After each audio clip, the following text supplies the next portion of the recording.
So, good morning, no? Ayan. Good day, mga idol. Episode 4 sa journey ng pagiging vlogger. May ride kami ngayon sa Rebpal lang. Bale, first time pa lang namin makakapunta dun. Hindi namin alam yung ruta kaya inagahan namin sa pag-alis. Sunrise pa lang, ride out na kami dito. Actually, alas 4 pa lang nag-ride out na yan sila sa Bacoor. Ruta namin ngayon dito sa 13, lulusot ng Amadeo, tapos Sky Ranch Tagaytay. Pagdating namin sa Sky Ranch Tagaytay, magpapahinga lang ng saglit, magpipicture, ride out na ulit kasi yung balak namin ngayon Rebpal. Ayun na, mga mag-Rebpal. Dapat NG ride namin to noong December 30 pa. Hindi lang natuloy kasi sa kung ano mang dahilan. Ngayon namin natuloy. Bale, good luck na lang sa amin. Let's go. Ngayon nasa SM13 pa lang kami. Nandito lang yung dalawa sa likod ko, nakatabay pa naman. I love Concho. Bale, fast forward, nandito na kami sa Barangay Conchu, dito sa may 13 Martires, Cavite. Dito na kami dumaan, diretso na to sa Amadeo para rekta na rin ang Sky Ranch Tagaytay. Bale dito, napansin nyo wala si Justin. Yung kalsada kasi dito may banayad na ahon. Banayad lang naman, ang kaso lang mahaba at hindi nagkakaroon ng lusong or patag man lang kaya medyo nahuli na si Justin. Fast forward ulit, nandito na kami sa Sky Ranch Tagaytay. So bali ako yung nauna sa dalawa, tapos eto na sila. Ano ba guys? Ano na? Tumambay sila Renz dito. Bali pagdating namin dun sa paringan sa may Sky Ranch Tagaytay, nagpahinga lang kami saglit at nag-picture lang. Tapos dumiretso na kami dito. Bali, fast forward, ito na yung malapit na sa paahan ng bundok ng Rebpal. Bali, sa kabila kami dumaan dito sa may bandang Tagaytay. Aakyat lang kami ng bahagya sa may entrance ng People's Park Tagaytay. Tapos, lulusong na kami papuntang Rebpal. Tapos, didiretso na kami sa paglusong hanggang sa Marcos Mansion. Tsaka namin aahunin pabalik para ma-feel namin yung totoong ahon ng Rebpal or King of Rebpal.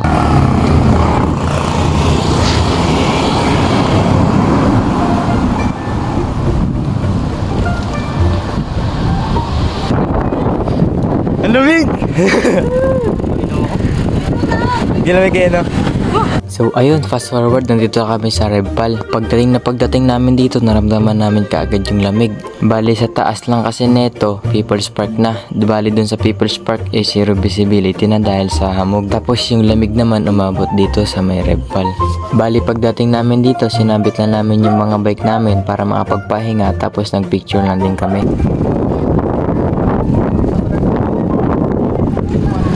Sarap.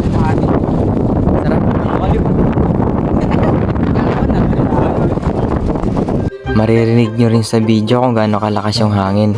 Bali yung hangin na yan din yung may dala ng lamig. Kaya talagang giginawin ka dito, lalo na pawis ka pa. Ay, ganyan yung ano yan. Paano yun? Ha? Paano? Ganyan yung clicks niya. Ayun, fast forward, pagkatapos namin magpahinga dun sa Rebpal, bumaba na rin kami, tapos nandito na kami sa kanto ng unang ahon sa pag-akyat sa may Rebpal. Bali dadaan muna ng Marcos Mansion. Oh, yan na nga yung kalsada na yun. Tara, U-turn na kami.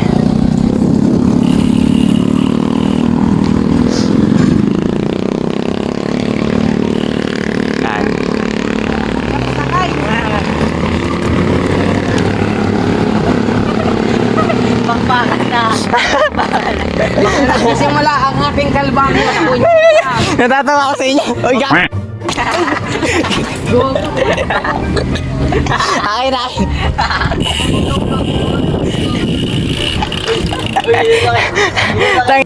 Tumabay siya sa akin. Atay credit. Kunyari. Okay, so yun, nagkabungguan kami ni Justin. Tumalsik daw siya. Aawan na ulit kami. At ayun na nga, nakita niyo naman kung ano nangyari sa amin ni Justin. Bali habang umaahon kasi kami, nagkakatuwaan pa. Tapos aksidente siyang napadikit sa akin kaya nagkabungguan yung katawan namin. Dahil nga ahon to at wala pa kami sa momentum sa pag-ahon, ayun bigla na lang siyang natumba nung bumunggo siya sa akin. Bale wala naman nangyari sa kanya, wala namang sugat or galos. Sadyang nawala lang talaga kami ng balanse nun.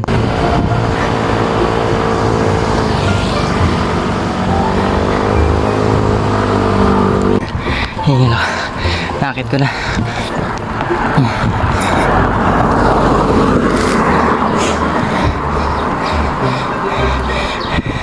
Tumukod yung dalawa sa baba. Fast forward, eto pala yung tinatawag nilang kambal ahon dito sa Repal. Bale, dalawang ahon to na magkasunod kaya siyang tinawag na kambal ahon. Ako na lang natira mag-isa kasi nawala na yung dalawa. Bale, medyo nagbagal sila sa ahon kasi medyo pagod na rin. Wala na yung dalawa. Hindi na nakabalik. Yan yung bundok ko. Kasi nasa unahan yan yung ahonin.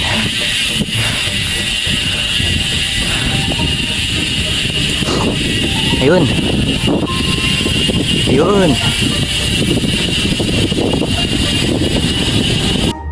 Nakita nyo naman, sinum in ko pa talaga kung saan yung aahunin ko. Tapos dito, syempre siningit lang natin yung clip na yan para naman maging maganda yung vlog natin, 'di ba? Bale, in reality, sa pag-akyat ko talaga dito, hindi na ako huminto. Talagang tinuloy-tuloy ko lang hanggang sa taas. Tapos yung clip naman na yun na nakita nyo, kinuha ko lang nung time na pababa na ako. Tapos dito, habang inaakyat ko yung huling ahon, ito na din pala yung tinatawag nilang 2 kilometers of pain. Bale, may nakasabay ako dito, si Kuyong naka-green, naka-MTB. Tapos dito makikita nyo sa video naka-zigzag na ako kasi talagang mahirap siya. Dito ko na rin nalaman kung bakit siya tinatawag na 2 kilometers of pain kasi talagang papahirapan ka. Kaya din hindi ko na na-videoan ng buo itong 2 kilometers of pain kasi talagang sobrang sakit. Hindi kaya ng mag one hand lang. Kasi yung dalawa nagpaiwan na sa baba.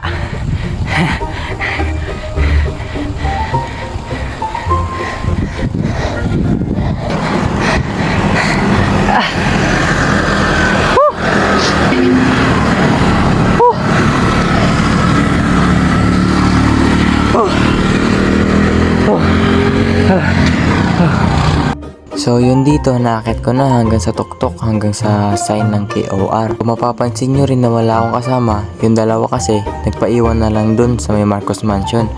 Bale, nung pag-akit nila sa Kambal Ahon, bumaba na rin sila kagad tapos nagpahinga na dun sa Marcos Mansion. Makikita nyo mamaya kung ano ang ginagawa. Dalawa na tayo, okay na magparami. Para na kayo magka.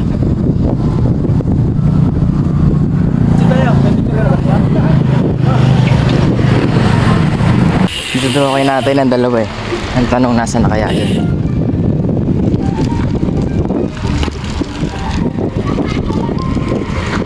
Nasaan na ang dalawa?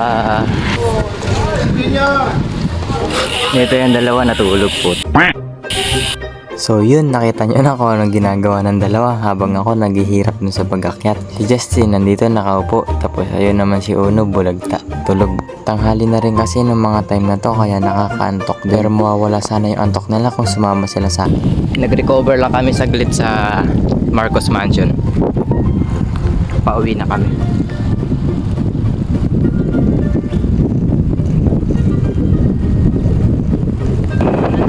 So yun, pauwi na kami. Nandito pa rin kami sa kalsada na to.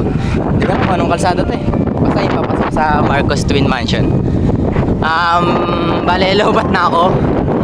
Dito na lang muna. Ayan sila mga kasama ko. Magkakasama pa rin naman kami. Lobat na ako kaya baka hindi naabutin to hanggang mamaya. So hanggang dito na lang muna. Yun lang. Bye! Bye!